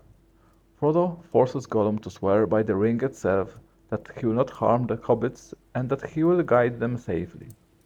But as they reach the jagged, ash-covered foothills of the volcano, the crushing gravity of the ring shatters Gollum's fragile sanity, and he violently betrays them, attacking Frodo in a desperate attempt to reclaim his precious. Samwise Gamgee watches as Frodo fights Gollum off, but what happened next is not a mere scuffle. Frodo Baggins, starving, exhausted, and almost entirely consumed by the presence of the shadow, stands up, and for a brief, terrifying moment, he does not look like a hobbit. Sam sees a vision of a figure robed in white, holding a wheel of fire, speaking to a wretched, cowering shadow. Frodo touches the ring upon his breast, and he speaks doom upon Gollum. He says, "Begone, and trouble me no more. If you touch me ever again, you shall be cast yourself into the fire of doom." This is not a threat born of anger. This is not a metaphor. Frodo Baggins, utilizing the absolute terrifying legal authority of the One Ring, has just tied a physical knot in the fabric of the universe. He has laid down a strict, conditional law of the physics at the very epicenter of the Dark Lord's power. If you touch me, you will fall into the fire. When we reach the climax inside the Sammath Naur, and Frodo finally succumbs to the sheer attritional weight of the ring, claiming it for himself, all physical hope is lost. Gollum leaps through the smoke, tackles the invisible Frodo, and brutally bites the ringer from his finger. Gollum violated the condition of the oath. He touched the ring bearer, and the moment his teeth severed Frodo's finger, the localized law of physics that Frodo had spoken on the slopes of the mountain immediately, violently executed itself. Gollum does not simply slip on a loose rock. The universe, bound by the terrible weight of the spoken oath, enforces the contract. The word demanded that he be cast into the fire, and so into the fire he falls. The salvation of Middle-earth has not been achieved by the strength of a sword arm, nor by the casting of a fireball. It was achieved because a vow was broken, and in the severe, uncompromising reality of Tolkien's world, broken words have catastrophic, physical consequences. The weight of a spoken word in Middle-earth is a profound, melancholic reminder of what our own modern world has lost. We live in an era of cheap language. We are surrounded by billions of digital words, by broken promises, empty rhetoric, and casual lies. We speak without thinking because we no longer believe that our words have any mass. But Tolkien's myth demands that we remember the sacred nature of language. It warns us that every promise is a chain, every curse is a weight, and every word we speak ripples outward, subtly altering the architecture of the reality we inhabit. But as the ring melts into the primordial lava and the dark tower collapses, a profound shift occurs in the atmosphere of the world. The destruction of Sauron is a victory, yes, but it is also a death knell. The heavy, magical, and mythic weight of the Third Age is beginning to evaporate. The time of Elven communion, of angelic wizards, and of words that can shatter stone is drawing to a close. As we turn to the final chapters of our archive, we must observe the slow, bitter fading of the unseen world. We must step out into the aftermath of the victory, and we must witness the heartbreaking reality that in order for the era of man to begin, the era of magic must quietly, inevitably, die. The One Ring has been consumed by the primordial fires of his own creation. The dark tower of Barad-dûr has collapsed into a mountain of dust. The Lord of the Nazgûl has been reduced to an empty, wailing wind, and Sauron, the Great Eye, the engineer of total domination, has been permanently eradicated from the physical dimension, blown away like a cloud of toxic smoke. By every metric of conventional storytelling, by every rule established in the modern canons of contemporary fantasy, this is the moment where the triumphant music should swell to a deafening crescendo. This is the moment where the clouds part, the golden sun illuminates the battlefield, and the world is permanently bathed in the warm, uncomplicated light of a happy ending. But Tolkien was a veteran of the First World War, a master philologist and a philosopher of profound, melancholic depths. He knew that true history does not operate in clean, triumphant resolutions. He knew that every profound victory carries an equal profound, inescapable cost.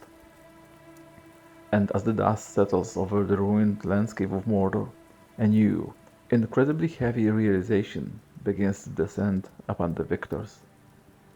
The evil has been destroyed, yes, but the miraculous has been fatally wounded in the process.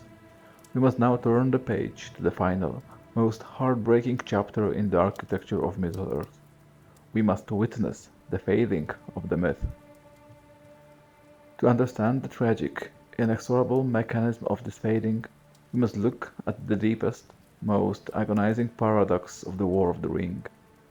The entire desperate struggle, the agonizing journey of Frodo Baggins, and the massive sacrifices of the Free Peoples were all directed toward one singular objective: the destruction of the One Ring. But in their desperate bid to save the world from absolute, tyrannical domination, the Elves were forced to commit a breathtaking act of cultural suicide. We must remember the origins of the Rings of Power.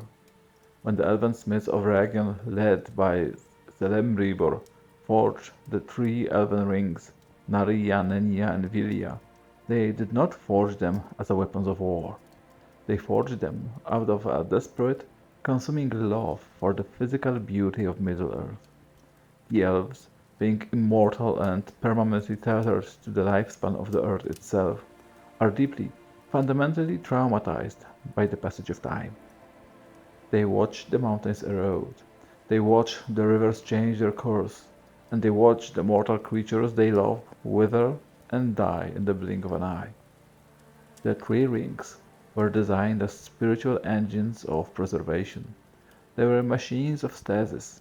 They allowed the Elven lords to halt the decay of time, to create isolated, magical sanctuaries where the golden leaves never fell, where the air was always clear, and where the ancient memories of the First Age could be preserved in absolute pristine perfection. This is why Lothlorien and Rivendell feel so profoundly alien, so beautifully detached from the rest of the world. They are bubbles of timelessness sustained entirely by the power of the Elven rings. But there was a fatal, unavoidable flaw in this architecture. Because Sauron had taught the elves the foundational science of ring-making, the core technology of the three rings was inextricably bound to the master circuit of the One Ring. When Sauron put on the one, he could hear the thoughts of the elves, forcing them to take their rings off and hide them for thousands of years. It was only after Sauron lost the One Ring that elves could safely use the tree to preserve their hidden realms. And here lies the ultimate, devastating irony of the Third Age. The elves knew with absolute, terrifying mathematical certainty that if Frodo Baggins succeeded in his quest, if the One Ring was cast into the fire and unmade, the foundational link would be severed. The power of the three rings would instantly, irrevocably evaporate.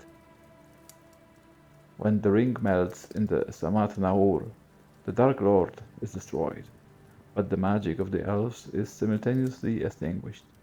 The great spiritual engines that held back the tide of time immediately power down.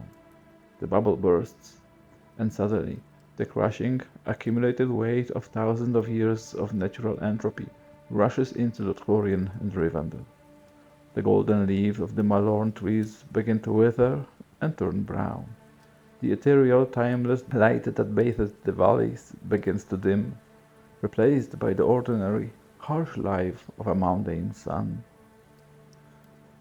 The profound, heartbreaking realization washes over Galadriel and Elrond. They have saved Middle-earth, but they can no longer live in it. The world has been made safe, but it has been made safe for men. This brings us to the tragedy of the Elven fading. If an elf chooses to remain in Middle-earth after the power of the rings has vanished, they do not simply live on as ordinary citizens, because they are immortal spirits, Fea, housed with physical bodies, Hroa. The passage of mortal time becomes an agonizing, friction-heavy burden. Over the centuries, without the preserving magic of their ancient art, the sheer intensity of their immortal spirit begins to literally consume their physical form. Their bodies become thin, translucent, and eventually fade away entirely. If they refuse to leave, they are destined to become nothing more than lingering, invisible memories, voiceless ghosts haunting the trees and the stones, mistaken by mortal men for the rustling of the wind or a trick of the evening light. To avoid this terrible fate, the elves must evacuate the world. They must travel to the grey havens, board the white ships, and sail into the west, stepping outside the physical circles of the earth and returning to the undying lands. This departure is not merely a geographic migration, it is an ontological withdrawal. When the elves leave, they take the magic with them. They take the direct, living memory of the gods. They take the ancient songs, the sympathetic communion with nature, and the radiant, starlight beauty that defined the mythic eras of the world. They pack up the sublime, and they carry it away across the ocean that mortal ships can no longer navigate. But the fading of the myth is not limited to the elves. As the Third Age ends and the Fourth Age begins, a great, silent evaporation of the miraculous occurs across the entire continent. Consider the tragic, quiet fate of the Ents, the great shepherds of the trees, the ancient towering guardians of the forest who marched to war and tore down the industrial fortress of Isengard with their bare, wooden hands. Their story does not end in a triumphant resurgence. The Endwives are lost, forever burned and scattered by the fires of the enemy. There will be no more endings. No new generations will be born. As the centuries of the new era roll forward, the Ents will slowly grow tired. The deep, rumbling voices that took days to say a single word will grow quieter. They will, they will stop walking. They will stand still in the deep woods, their roots sinking deeper into the soil, their bark growing thicker, their minds slowing down to match the sleepy, unthinking rhythm of the ordinary timber around them. They will go treeish. They will not be killed. They will simply fall asleep, transforming from walking, speaking miracles of the natural world into silent, immobile oaks and ashes. The magic does not die in a fiery explosion. It just goes to sleep. The dwarfs, too, face an inevitable, slow decline. They are not immortal, but they are creatures of deep myth, crafted by Oile to be enduring, stubborn, and inherently tied to the deep places of the earth. In the Fourth Age, they will reclaim some of their lost halls, and they will forge new gates of mithril and steel. But their numbers will dwindle. They will dig deeper and deeper into the lightless roots of the mountains, retreating from the surface world, hoarding their diminishing wealth in the dark. Eventually, as the millennia pass, they will become nothing more than a myth to the people living above, a folklore about short, bearded spirits who strike anvils in the deep caverns until even those echoes finally cease. What is left behind is the dominion of man. We must understand what the dominion of man signifies in the philosophical architecture of the Tolkien's universe. Men do not possess the magic of communion. Men cannot sing the trees into blooming, and they cannot wave cloaks of the starlight and twilight. Men are defined by the gift of Iluvatar, the gift of mortality. Because their lives are fleeting, burning brief and bright, men are inherently creatures of history, of industry, of rapid, relentless progression, and of change. They are driven by an existential urgency that the immortal elves could never understand. When Aragorn is crowned High King, he is a noble, righteous, and magnificent ruler. But he is a man. His ascension marks the permanent transfer of power from the mythic to the mundane. Under the rule of men, the forest will be cleared to make way for farmlands. The ancient, whispering rivers will be dammed to power mills. The deep, magical mysteries of the world will be systematically categorized, mapped, and demystified by the relentless march of human pragmatism. The world will become safer, it will become ordered, and it will become profoundly, inescapably ordinary. This is the ultimate, breathtaking realization that strikes the reader when they truly grasp the scale of Tolkien's project. Middle-earth is not a distant, alien planet in a far-off galaxy. Middle-earth is our Earth. It is a mythical prehistory of our own world. Tolkien explicitly designed the legendarium to be a forgotten mythology for Europe. He calculated that we are currently living somewhere in the 6th or 7th age of this exact same world. The reason we do not see elves walking through our modern forest, the reason our trees do not speak, and the reason our skies are empty of dragons and eagles, is not because they never existed. It is because of this exact historical evaporation. The magic was not defeated by a great evil. It was simply outgrown, overshadowed, and squeezed out of existence by the sheer, multiplying industrious waste of humanity. The magic faded like morning mist under a harsh, historical sun. We are living in an aftermath of the myth. When we look around our modern mechanical reality, at our concrete cities, our glowing screens, our factories, and our paved highways, we are looking at the ultimate triumph of the dominion of man. We live in a world where the physics of the elves has been completely replaced by the physics of the combustion engine, where the power of spoken word has been reduced to the cheap, disposable text of digital communication, where the deep sympathetic communion with nature has been entirely severed. Tolkien's work is not merely an adventure story. It is an act of profound literary mourning. It is a massive, incredibly detailed elegy for a beauty that the world had to sacrifice in order to survive. It is the realization that the price of defeating absolute evil was the permanent loss of absolute wonder. White ships have all sailed. The grey heavens are abandoned. The elves are gone. The Ents are asleep.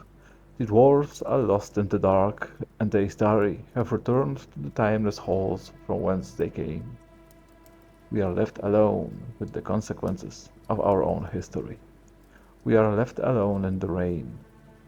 But as we sit here in the heavy, melancholic silence of this study, preparing to close the great ledger of Arda forever, we must gather all these fragmented pieces of insight. We must wave together the trauma of the trenches, the crushing weight of the ring, the silent songs of creation, and the bittersweet tragedy of the fading world. And we must synthesize them into one final unifying truth. We must face the end of the archive. Stay with me as we prepare to turn the very last page of Tolkien's world. And listen closely, for the wind outside is beginning to change.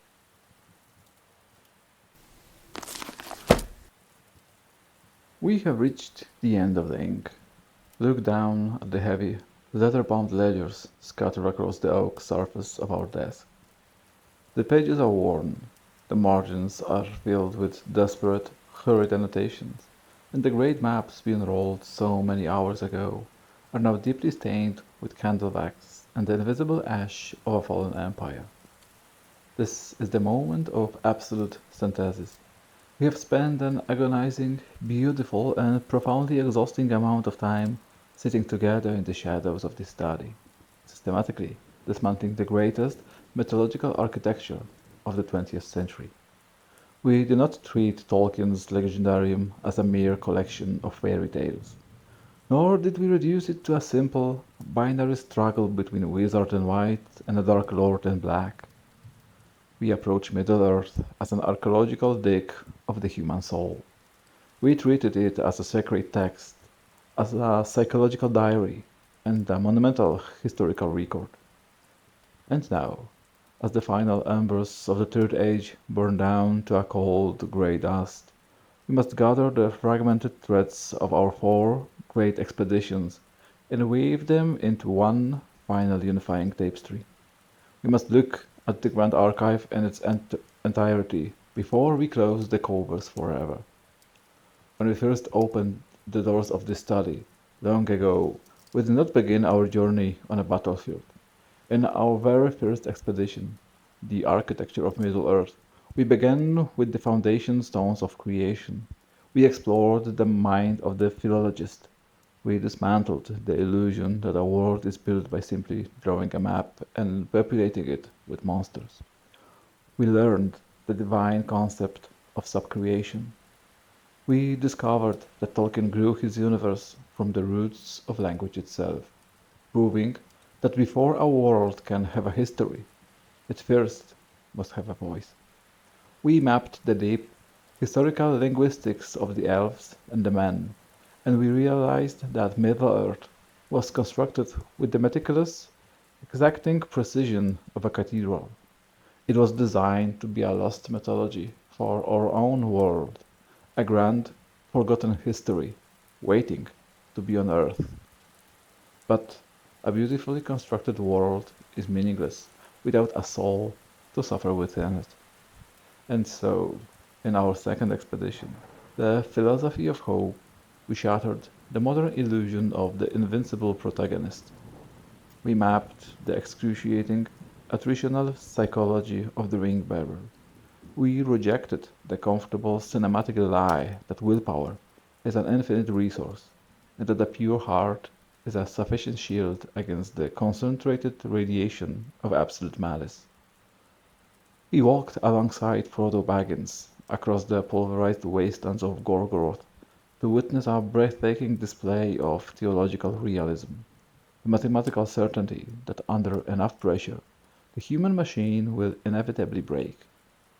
We learned that the true essence of heroism in Tolkien's universe is not found in the triumphant conquering of evil, but in the agonizing, silent endurance of carrying a burden until your spiritual bones shatter.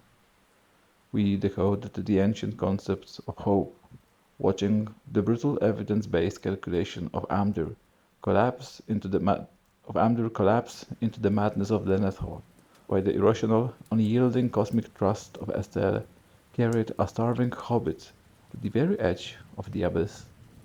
We established that in the architecture of Arda, you are allowed to fail, because salvation was never designed to rest entirely upon the shoulders of one mortal creature. Yet, a mythology of that profound emotional weight cannot exist in a vacuum. It must be forged in a real historical fire. In our third expedition, echoes of the trenches, We abandoned the high philosophy of the elves and dragged our map down into the freezing, corpse-choked mud of the First World War. We sought the historical anchor of the myth, and we found it in the trenches of the Somme. We decoded the mechanization of malice. We saw how brutal, unfeeling industrialization of Europe perfectly mirrored the dark, subterranean furnaces of Isengard and the sprawling ash-covered factory floors of Mordor. We realized, with a deep and chilling clarity, that the terrifying armies of orcs were not merely fantasy monsters. They were the tragic, brutalized reflection of a generation of young men stripped of their names, dressed in identical khaki uniforms, and fed into the relentless meat grinder of artillery fire. Crucially, we mapped the invisible wounds of the survival. We dismantled the romantic lie of the happy ending, proving that Tolkien diagnosed the catastrophic spiritual paralysis of the post-traumatic stress disorder decades before the first medical establishment possessed the vocabulary to name it. We learned that the ultimate price of saving the world is often the permanent sacrifice of your own capacity to enjoy it. And finally, in this, our fourth and ultimate expedition, we lifted our eyes from the mud and the blood of the physical world, and we attempted to measure the immeasurable. We mapped the magic of the unseen. We rejected the sterile, technocratic, modern obsession with hard magic systems, algorithmic spellcasting.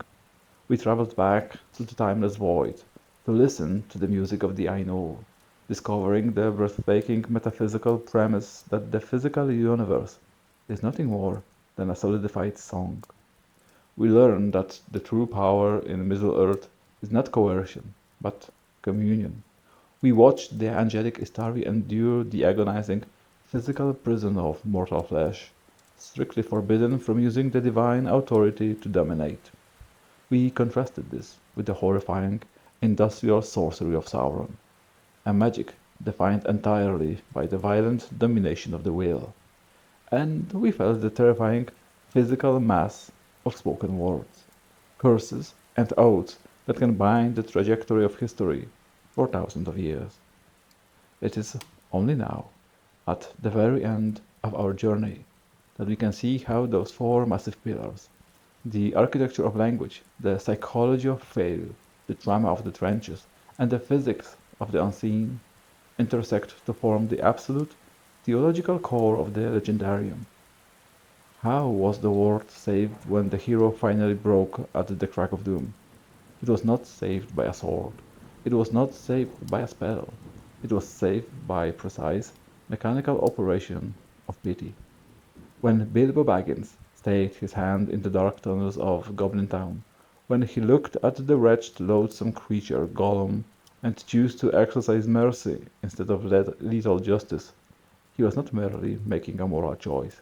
He was engaging in the highest, purest form of Tolkien's magic.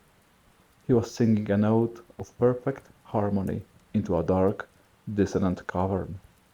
And that single, resonant vibration of mercy echoed forward through the decades, compounding in weight until it arrived at the exact geometric epicenter of the Dark Lord's power. When Frodo's will completely shattered, when the horizontal axis of human effort finally failed, the vertical axis of divine grace intersected the timeline.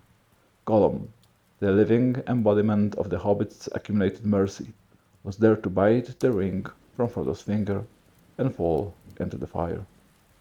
The ultimate thesis of Tolkien's entire mythological architecture is this: the world is not preserved by the strength of the mighty, nor by the calculations of the wise. The world is preserved by the small, seemingly insignificant acts of irrational mercy performed by the weak. Evil is massive, highly efficient machine, but it contains a fatal structural flaw. Because it is completely consumed by the desire to dominate, it is utterly incapable of comprehending the strategic value of pity. Sauron could calculate the movements of armies, but he could not calculate the physics of spared life. In the end, the dark machine was violently dismantled, by the very creature it had created, entirely because a hobbit once decided not to strike without necessity. But as the dust settles, the great tragedy of the mythology asserts itself. The victory has been achieved, but the sublime fading. The three elven rings have lost their power. The golden leaves of Lothlorien are falling to the earth, turning brown and brittle. The Ents are going to sleep in the deep woods, and the dwarfs are locking their doors and fading into the dark. The white ships have sailed into the west, carrying the ancient magic, the angelic wisdom, and the traumatized ring bearers far beyond the circles of the mortal world. We are left behind. We have inherited the fourth age. The dominion of men has begun, and the world has grown mundane, mechanical, and painfully ordinary. We look around our modern lives, our concrete cities and our silent forests, and we feel a profound, inexplicable longing for a beauty we never personally knew. We are the orphans of the myth. Tolkien did not just write a story, he wrote an elegy for the magic that humanity had to sacrifice in order to inherit the earth. It is time to close the red book of Westmarch. The pages are full, the tale is complete. I want you to reach out and close the heavy leather covers of the ledger before you.